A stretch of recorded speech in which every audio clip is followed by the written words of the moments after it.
إلهي وقفت دموعي تسيل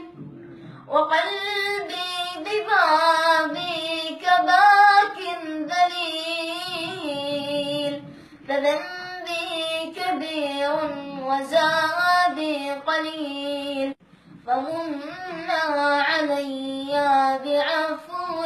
جميل أتيت أجر خطايا السنين أتيت إلى أرحم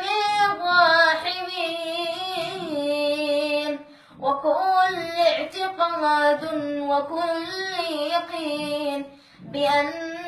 لديك شفاء العليل بأنها لديك شفاء العليل إلهي